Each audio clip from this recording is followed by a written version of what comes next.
بسم اللہ الرحمن الرحیم۔ اللہم صلی علی محمد و آل محمد۔ مسئلہ نمبر 37۔ جاری پانی کے بعد ابھی بارش کے پانی کے احکام شروع ہو گئے ہیں۔ بارش کے پانی پر بھی اگر تھوڑا سا غور کیا جائے تو اس پر بھی وہی کلیہ استعمال ہوگا جو کہ کور پانی پر استعمال ہوتا ہے۔ تو آئیں پڑھتے ہیں۔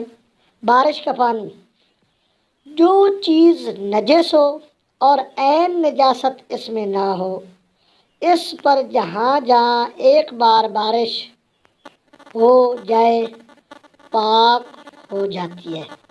یہ تھوڑی سی بات پر غور کریں۔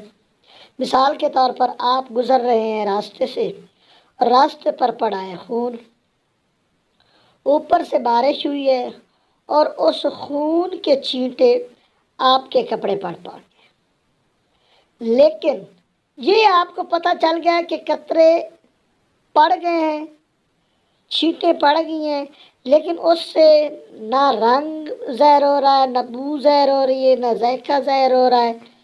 گویا وہ عین نجاست نہیں ہے، وہ نجس ہو گیا ہے، لیکن اب وہ پاک کیسے ہوگا؟ ایک مرتبہ اس پر بارش کا پانی پڑ جائے تو وہ پاک ہو جائے گا۔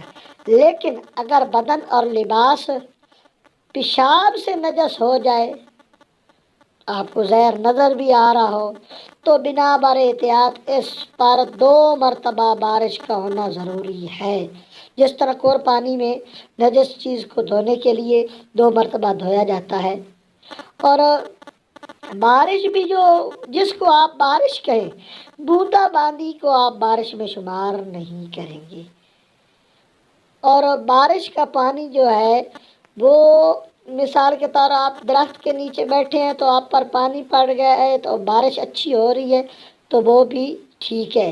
اگر آپ مطلب ایک پرنالے کے نیچے بیٹھے ہیں کسی کمرے کے تو بھی ٹھیک ہے۔ ہاں، اگر کسی چھت سے پانی بہہ رہا ہے، مطلب جس کو آپ کہیں کہ کمرے کی چھت لیک ہے، تو وہ پانی جو ہوگا وہ پانی بارش کے پانی میں شمار نہیں ہوگا، وہ قلیل پانی میں شمار ہوگا۔ اگر قلین اور لباس وغیرہ کا نچوڑنا ضروری نہیں ہے، جس طرح کور پانی میں کپڑے کو نچوڑنا ضروری نہیں ہے، اسی طرح بارش کے پانی میں بھی کپڑے کو نچوڑنا ضروری نہیں ہے۔ کپڑے کو نچوڑنا قلیل پانی میں ضروری ہے، لیکن ہلکی بوندا باندی کافی نہیں۔ وہ جو پہلے بات کی ہے کہ بوندا باندی کو آپ بارش میں نہیں شمار کریں گے۔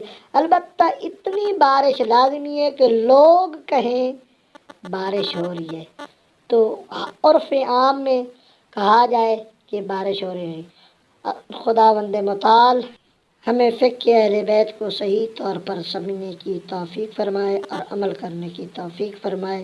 اللہم صلی علی محمد و آل محمد۔